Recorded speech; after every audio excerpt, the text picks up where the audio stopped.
ஸ்ரீ மீனாட்சி மைந்தன் YouTube channel நண்பர்களுக்கும் நேர்களுக்கும் இனிய வணக்கம். இந்த நாள் இனிய நாளாக அமையட்டும். நம்மளோட சேனல் நிறைய ஆன்மீக பதிவுகள் பார்த்துட்டு இருக்கோம். அந்த அடிப்படையில் நம்ம பார்க்கக்கூடிய மதுரையில் இருக்கக்கூடிய பஞ்சபூத ஸ்தலங்களோட சிறப்புகளை பற்றி தெரிஞ்சிட்டு இருக்கோம்.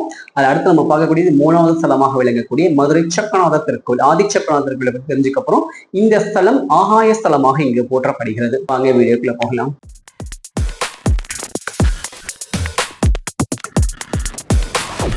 அஞ்சு முகம் தோன்றில் நாறுமுகம் தோன்றும் மெஞ்சவன் நெஞ்சில் வேல் தோன்றும் நெஞ்சில் உருகா நினைக்க இருகாலம் தோன்றும் முருகாசனம் கந்தாசனம் உன் திருச்சிற்றம்பலம் தெல்லை என்பனம். மதுரையில 2 ஸ்தலங்களை பத்தி நம்ம தெரிஞ்சாச்சு. மதுரையில் இருக்கக்கூடிய பஞ்சபூத ஸ்தலங்களை நீர் ஸ்தலம், காற்று ஸ்தலத்தை பத்தி நம்ம தெரிஞ்சிட்டோம் இல்லையா? இப்ப நம்ம அடுத்து பார்க்கக்கூடிய ஸ்தலம் வந்து ஆகாய ஸ்தலம். இந்த ஆகாய ஸ்தலத்தோட சிறப்பு என்ன அப்படின்னா, இங்க இருக்கக்கூடிய சுவாமி பேரு சொக்கநாதர், தாயார் பேர் வந்து மீனாட்சி அம்பிகை.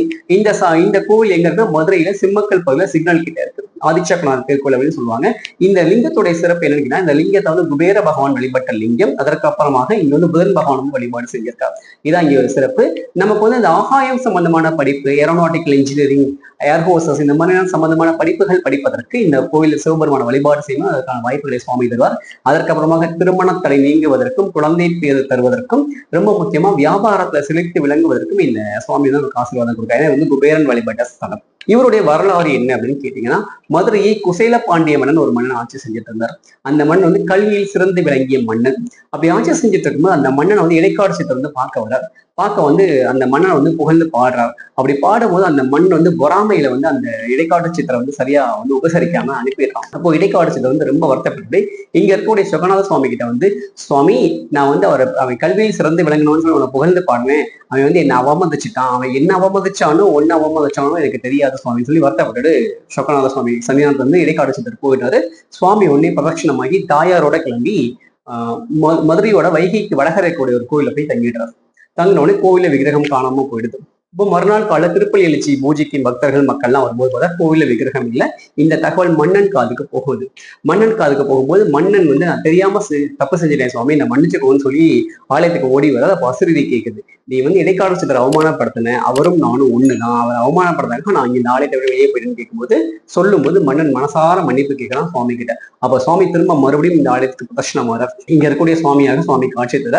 இந்த ஆலயத்துக்கு வந்து உத்தர ஆளவாய் அப்படின்னு ஒரு பெயர் உண்டு. ஏன்னா இது வந்து நிரந்தரமான ஒரு திருக்கோயில். இது உத்தர ஆளவாய்ன்னு சொல்லிட்டு பேர் கொண்டு தென்தொரு ஆளவாய்னு இதை வந்து சொல்லுவாங்க. அதான் இந்த சன்னிதானத்தோட மிகப்பெரிய சிறப்பு. இங்க வந்து புதன் பகவான் வழிபட்டதாகவும் குபேரன் இந்த லிங்கத்தை பிரதிஷ்டை செய்து வழிபட்டதாகவும் வந்து வரலாறுகள் சொல்லுது. இந்த சுவாமியை தரிசனம் பண்ணும்போது நமக்கு வந்து கல்வியில் சிறந்து விளங்க முடியும். அதுக்கப்புறமாக வேலை வாய்ப்பு, தொழில் வாய்ப்பு, திருமண தடை, செய்கின்ற தொழில் வளர்ச்சி, இதெல்லாம் வந்து இந்த சொக்கநாத சுவாமி தருவார். அதான் இவருடைய தனிச்சிறப்பு. இந்த ஆலயம் மதுரையில சிம்மக்கல் பகுதியில இருக்குது. இந்த ஆலயத்தோட ஆலயம் வந்து ரொம்ப சின்ன ஆலயம் தான், ஆனா பார்க்க சூப்பரா இருக்கும்.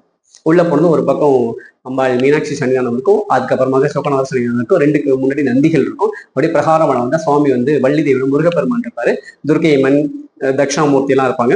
அப்படியே அந்த பக்கமா சுவாமியோட இடது பக்கம் வரும்போது அங்க வந்து இடைக்காடு சித்தர் வந்து இருப்பாரு. அவர் வந்து மலர்பந்தல் எல்லாம் போட்டிருப்பாங்க. இதுதான் வந்து அவரோட தனிச்சிறப்பு. இங்க இடைக்காடு சித்தரோட ஜீவசமாதி இருக்கணும்னு சொல்லப்படுகிறது.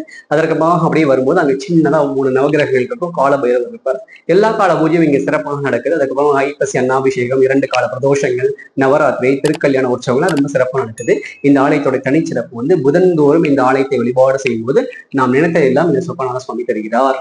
இவர் வந்து ஆகாய ஸ்தலமாக மதுரை என்பதில் விளங்கியது. அடுத்த பதிவில் உங்களை சந்திக்கும் வரை உங்களிடம் விடைபெறுவது முருகனடிமை ஸ்ரீ மீனாட்சி மைந்தன். வான்முகில் வளாது பெய்க மலிவளம் சுரக்க மன்னன் கோன்முறை அரசு செய்க குறைவிலாது வாழ்க. நான்மறை அரங்கல் உங்கள் நச்சவம் வேள்வி மல்க மேன்மைகள் செய்வேனது விலங்கு உலகம் எல்லாம் திருச்சிற்றம்பலம் தெல்லை அம்பலம்.